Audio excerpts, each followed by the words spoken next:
Dear students, Assalamu alaikum. We are going through a lesson named as or titled as Saint of the Gutters, and we are talking about Mother Teresa.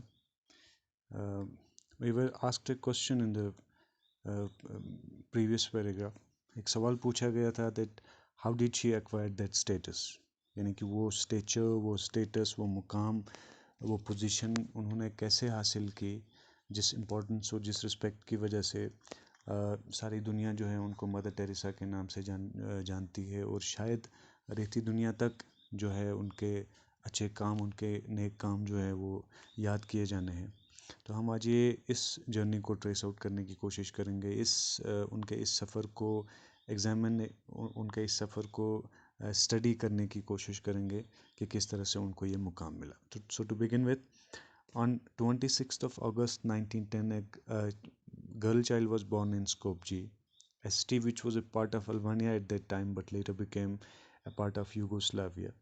तो ये date of birth थे mother Teresa का, that on 26th of August 1910 एक baby girl हुई थी स्कॉपची में, जो कि nowadays capital and a large city of North Macedonia है, which is a small country in Southeast Europe.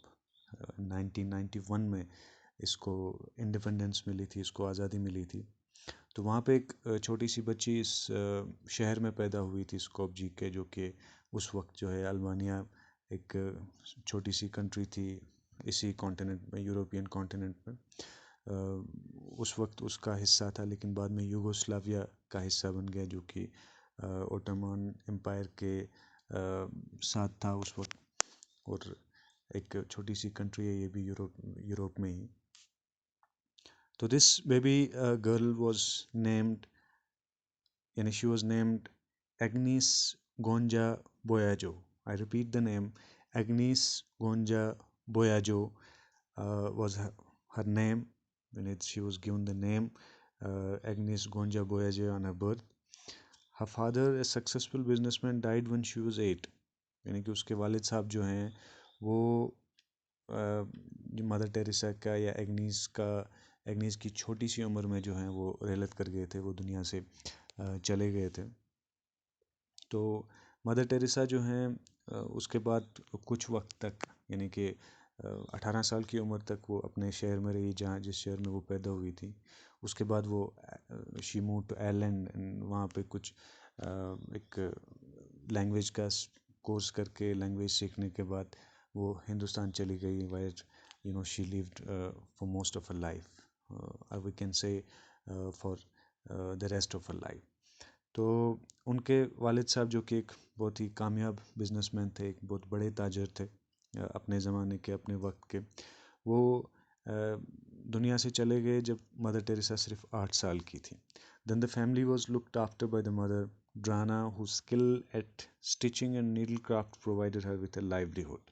तो उसके बाद उसकी माँ ने, जिसका नाम ड्राना था, उसने इनके घर की देखभाल की, यानी she looked after the whole family and mother Teresa, जिसका स्टिचिंग और नीडल क्राफ्ट जो है उसको लाइवलीहुड फराम करते थे। दैट मीन्स वो stitching and needle craft means सुई धागे का काम या सिलाई कढ़ाई जिसको हम कहते हैं, needle craft, tailoring in simple terms अगर हम कहेंगे, वो लोगों की ड्रेसेस बनाती थी, उनको डेकोरेट करती थी, उन पे वो एम्ब्रॉयडरी चढ़ाती थी, वो नीडल वर्क से सिलाई कढ़ाई का काम, जिसको मैंने जैसा कि आपको कहा। तो ये सिलाई कढ़ाई का काम जो है उसको लाइवलीहुड फराम करता था। दैट मीन्स कि उसको ज़रिए माश देता था, ये उसके लिए रोज़गार था, उसके लिए बसर औकात की वजह यही थी या सोर्स यही था, यानी कि livelihood means source of income.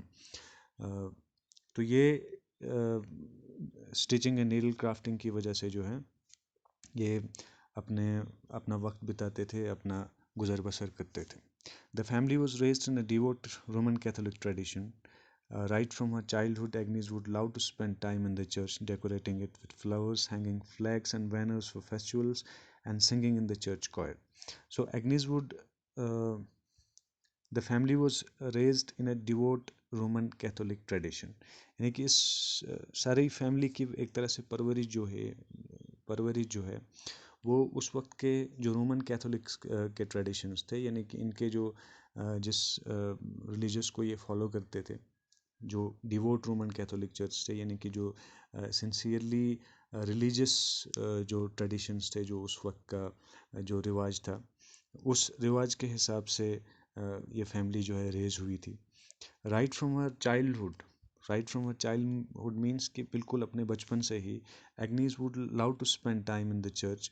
एग्नीज को जो है मंदिर में चर्च में वक्त बिताना जो है, हमेशा उसको इस गिरजाघर में जो ईसाइयों की इबादत गाह होती है उसमें वक्त बिताना हमेशा इसको अच्छा लगता था। वहाँ पे ये फूलों से उसको डेकोरेट करती थी, उसको एक तरह से एम्बेलिश करती थी, यानी कि उसको ब्यूटीफाई करती थी, उसकी आरइश करती थी, उसको सजाती थी फूलों से। Hanging flags and banners for festivals, जब भी कोई त्यौहार आता था तो ये वो बैनर्स और वो फ्लैग्स वगैरह, वो झंडे वगैरह जो हैं वो लगाती थी। And singing in the church choir, और वहाँ का जो सिंगिंग ग्रुप होता है हर चर्च में, जो भजन वगैरह गाते हैं साथ में मिलके, या सिंगिंग क्लब हम जिसको कहेंगे, तो उनके साथ भी ये हमेशा गाती रहती थी, यानी उसका भी एक तरह से वो हिस्सा थी। She was also a keen listener to stories of Christian missionaries going to different parts of the world to serve, educate and tend to the poor, the illiterate and the sick. तो वो हमेशा Christian जो missionaries थी, जो Christian missionaries means जो एक तरह से वो मज़हब फैलाने वाले लोग थे, जो प्रीचर्स थे क्रिश्चियनिटी के, जो कि हम इसको कहेंगे मसीही जो मुबल्लिग थे, जो अपने मज़हब के फैलाव के लिए या फिर लोगों की भलाई का काम करने के लिए एक जगह से दूसरी जगह जाते रहते थे। तो उनकी स्टोरीज़ जो थी उसको काफ़ी इंटरेस्टिंग लगती थी, and she was a keen listener to them, to those stories.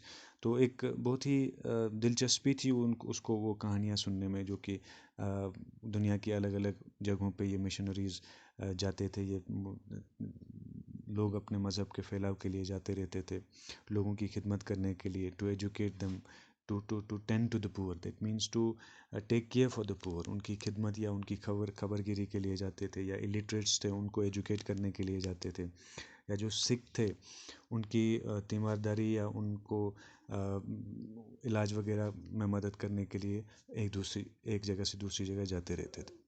So their life of dedication fascinated her.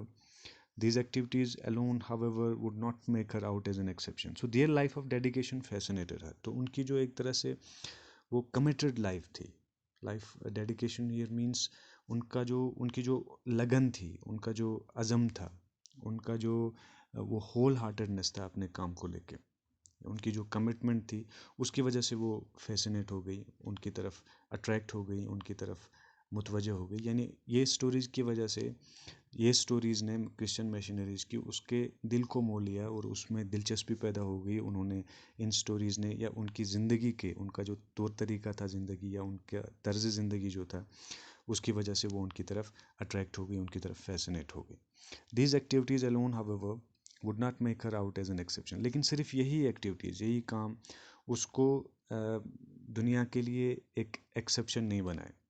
Exception means एक एक्स्ट्रा ऑर्डनरी कैरेक्टर या एक्स्ट्रा ऑर्डनरी पर्सनैलिटी सिर्फ इन्हीं चीज़ों की वजह से नहीं बनी हो, या exception we can say that कि वो दुनिया के लिए सिर्फ इन्हीं चीज़ों की वजह से स्पेशल केस नहीं हुई। But it was when she was 15 that something happened that charted an entirely different course for her. लेकिन कुछ हुआ उसकी ज़िंदगी में, जब वो 15 साल की थी तो कुछ ऐसा वाक़या पेश आया, कोई ऐसी चीज़ हो गई जिसकी वजह से उसकी ज़िंदगी का जो है उसको एक अलग रास्ता मिल गया। यानी कि कुछ होने की वजह से उसकी ज़िंदगी का रास्ता अलग डिज़ाइन हो गया, एक बिल्कुल उसकी ज़िंदगी को एक कम्प्लीटली, एंटायरली मीन्स कम्प्लीटली एक डिफरेंट रास्ता जो है वो मिल गया। She was on a trip to the mountains when suddenly she had a feeling that someone was calling out to her saying, "Follow God and serve others."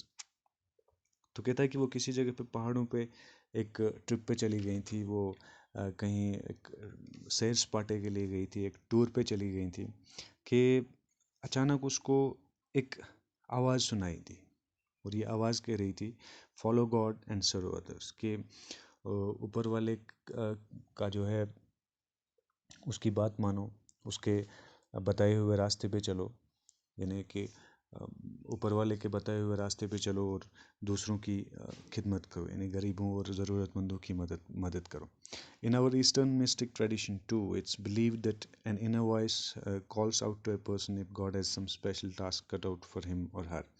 तो ये हमारा मशरकी एक रिवायत में भी है, एक एक ट्रेडिशन है, कहा जाता है एक तरह से कि एक स्पिरिचुअल इंट्यूशन है, जिसको हम कहेंगे कि ये हमारी ईस्टर्न ट्रेडिशन में भी, ईस्टर्न रिवाज में भी, मशरकी रिवाज में भी ये कहा जाता है, और इसको एक डिवाइन ट्रूथ समझा जाता है, एक स्पिरिचुअल इंट्यूशन समझा जाता है कि अगर खुदा ने किसी इंसान के लिए कोई काम रखा हो या उसको किसी खास काम के लिए मुख्तस किया हो, उसको उसके लिए रखा हो, तो उसको एक अंदर से आवाज़ आती है कि आपको फ़लाँ काम जो है वो करना पड़ेगा ऊपर वाले की रजामंदी के लिए.